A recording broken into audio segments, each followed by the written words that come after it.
আজকে আমি দেখাবো আমার হাজব্যান্ডের জন্য সারাদিনে আমি যে খাবার দাবারগুলো প্যাক করে দিই যেদিন উনি বাইরে যান সেগুলো। এখানে আছে রুটি, ফুলকপি আলুর তরকারি মটরশুঁটি দিয়ে আর গাওয়া ঘি দিয়ে সুজি। এরপর আসছে দেখুন প্যাক করে দিয়েছি।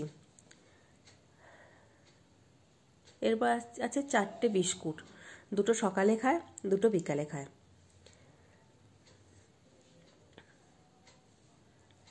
এরপর আছে ভাত, এটা দুপুরের খাবার। ভাত, করলা ভাজা, আলু ভাতে, একটা কাঁচা লঙ্কা, করলা ভাজার সাথে খাবে বলে। আসলে উনি বাইরে গেলে বাইরের খাবার খান না, হোটেলের খাবার পছন্দ করে না, তার জন্য ভোর থেকে উঠে আমাকে এগুলো করতে হয়। আর আছে মটরশুঁটির ডাল আর মাছের ঝাল।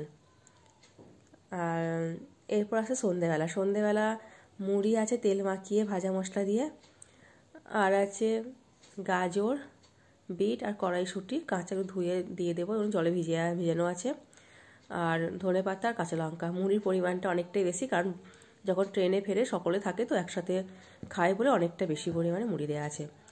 কোনো দিন ঝুড়ি ভাজা নিয়ে যায়, ঝুড়ি ভাজা নিয়ে যায়নি। এই ছিল আজকে আমার হাজব্যান্ডের সারা দিনের খাবার।